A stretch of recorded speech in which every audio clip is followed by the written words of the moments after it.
сейчас дорогу платную построят, она, считайте, отрежет людей от этого всего. Новый участок Вознесенского тракта разделит поселок на две части. В одной останутся все важные социальные объекты. Это детский сад, школы, медицинский пункт и полиция. Прямую дорогу между двумя частями поселка уберут. Как говорят жители, путь до школы или детского сада будет занимать 1,5–2 часа. Все там.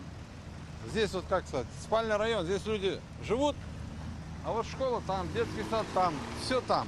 Для того, чтобы туда попасть, нужно будет доехать до Глушко, пересечения Закиева, потом повернуть налево на Минскую, с Минска опять повернуть вниз и доехать вот до этой 183-й школы. То нужно будет давать большой крюк. Первый бесплатный отрезок Вознесенского тракта сдали в феврале прошлого года. Второй будет платным. По словам местных жителей, во время публичных слушаний к их поселку с Вознесенского тракта обещали сделать съезды и разворотные петли. В мэрии подтвердили, так оно и было. Но в феврале приняли решение, что второй участок тракта станет платным. Поэтому по решению заказчика в план внесли изменения. На трассе будут только пропускные пункты около М7 и на проспекте Победы. Со своей проблемой местные жители обращались в администрацию района, Минтранс республики и другие ведомства. Сегодня их проблему прокомментировали на деловом понедельнике в мэрии Казани. В исполкоме заявили, и транспортную и пешеходную доступность полностью обеспечат. Для этого построят бесплатную дорогу-дублер на улице Глушко и несколько пешеходных переходов.